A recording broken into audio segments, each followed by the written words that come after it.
नमस्कार शेतकरी मित्रांनो, मी कृषी मार्गदर्शक लौकिक पाटील। 100 दिवस 100 औषधे दिवस आज आपला 9वा।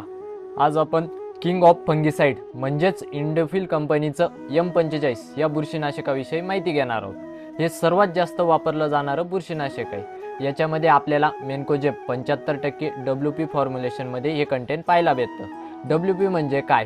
वेटेबल पावडर, पाण्यामध्ये टाकल्यावर लगेच विरघळून जाणे म्हणजे मिसळून जाते। तसेच हे ब्रॉड स्पेक्ट्रम बुरशीनाशक आहे।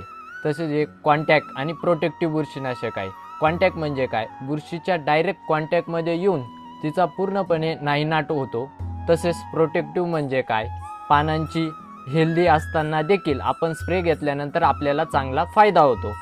तसे आपल्याला M45 मध्ये जे कंटेंट भेटतं मेन्कोजेब, त्याची कार्यपद्धत काय आहे त्याबद्दल आपण थोडक्यात माहिती जाणून घेऊ। त्याच्यामध्ये आपल्याला हिथिओ कार्बोमेट ह्या गटाचे बुरशीनाशक जे की बुरशीची आणि रोगाची तपासणी करून आणि बुरशीची ऊर्जा तपासून तिला नष्ट करण्याचं काम हे घटक करतं। तसेच हे औषध आपण कोणत्या रोगावर कोणत्या पिकावर फवारला गेला पाहिजे त्याबद्दल आपण थोडक्यात माहिती जाणून घेऊ।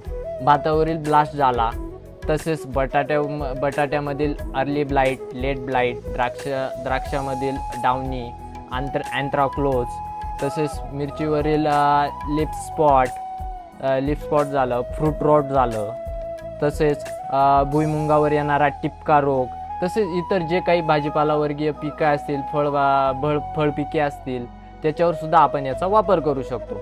तसेच या औषधाचा कार्यकाळ 7 ते 10 दिवसापर्यंत याचा कार्यकाळ असतो। तसेच याचं प्रमाण तुम्ही काय घ्याल तर 1 लिटर पाण्यासाठी 2 ग्रॅम ते 2.5 ग्रॅम असं याचं प्रमाण आहे। तरी आपण बीज प्रक्रियासाठी सुद्धा याचा वापर करतो। बीज प्रक्रियासाठी 1 किलो बियाण्यासाठी 2.5 ग्रॅम ते 3 ग्रॅम असं याचं प्रमाण आहे। तुम्हाला हे मार्केटमध्ये हे प्रोडक्ट 250 ग्रॅम, 500 ग्रॅम आणि 1 किलो या पॅकिंगमध्ये अवेलेबल होईल। धन्यवाद मित्रांनो।